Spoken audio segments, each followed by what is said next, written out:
ಅಮಿತ್ ಶಾ ಅವ್ರ ಮೇಲೆ ಕ್ರಮ ತಗೊಳ್ಳಿಲ್ಲ. ಅದರ ಅರ್ಥ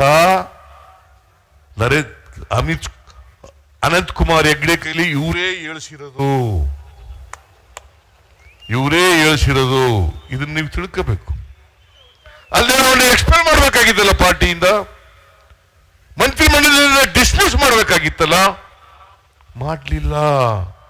ಮೊನ್ನೆನೂ ಹೇಳಿದ್ದಾರೆ ಯಾರು, ಅನಂತ್ ಕುಮಾರ್ ಹೆಗ್ಡೆ ಇದೇ ಮಾತನ್ನ ಆ ಬೆಂಗಳೂರಿನ ಎಂತದ ಸೂರ್ಯ ಅವರು ತೇಜಸ್ವಿ ಸೂರ್ಯ, ಅವ ಅಮಾವಾಸ್ಯೆ ಅಂತ ಕರೆಯದ್ನಲ್ಲ, ಅವನಿಗೆ ಯಾವಲ್ಲೂ ಅಮಾವಾಸ್ಯೆ ಅಂತ ಕರೆಯದ್ ನಾನು.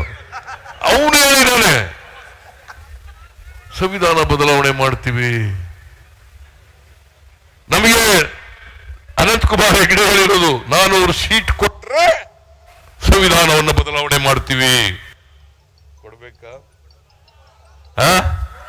ಕೊಡ್ತೀರಾ? ಕೊಡಲ್ಲ.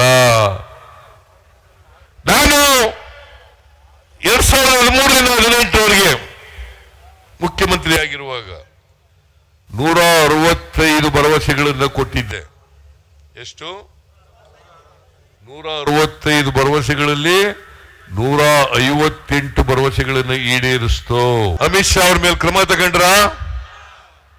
ತಗೊಳ್ಳಿಲ್ಲ. ಅದರ ಅರ್ಥ ಅನಂತ್ ಕುಮಾರ್ ಹೆಗ್ಡೆ ಕೈಲಿ ಇವರೇ ಹೇಳಿಸಿರೋದು. ಇದನ್ನ ನೀವು ತಿಳ್ಕೋಬೇಕು. ಅಲ್ಲೇ ಅವನ್ನ ಎಕ್ಸ್ಪೆಲ್ ಮಾಡ್ಬೇಕಾಗಿತ್ತಲ್ಲ, ಪಾರ್ಟಿಯಿಂದ ಮಂತ್ರಿಮಂಡಲದಿಂದ ಡಿಸ್ಮಿಸ್ ಮಾಡ್ಬೇಕಾಗಿತ್ತಲ್ಲ, ಮಾಡಲಿಲ್ಲ.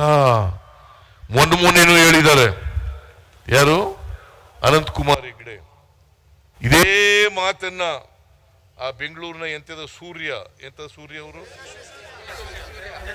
ತೇಜಸ್ವಿ ಸೂರ್ಯ, ಅವ ಅಮಾವಾಸ್ಯೆ ಅಂತ ಕರೆಯದ್ನಲ್ಲ, ಅವನಿಗೆ ಯಾವಲ್ಲೂ ಅಮಾವಾಸ್ಯೆ ಅಂತ ಕರೆಯದ್ ನಾನು. ಅವನು ಹೇಳಿದಾನೆ ಸಂವಿಧಾನ ಬದಲಾವಣೆ ಮಾಡ್ತೀವಿ. ನಮಗೆ ಅನಂತ್ ಕುಮಾರ್ ಹೆಗ್ಡೆ ಹೇಳಿರೋದು 400 ಸೀಟ್ ಕೊಟ್ರೆ ಸಂವಿಧಾನವನ್ನು ಬದಲಾವಣೆ ಮಾಡ್ತೀವಿ. ಕೊಡ್ಬೇಕಾ? ಕೊಡ್ತೀರಾ?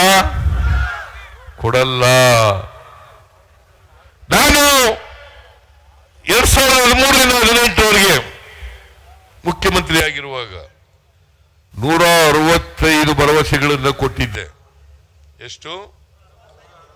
165 ಭರವಸೆಗಳಲ್ಲಿ 158 ಭರವಸೆಗಳನ್ನು ಈಡೇರಿಸ್ತು.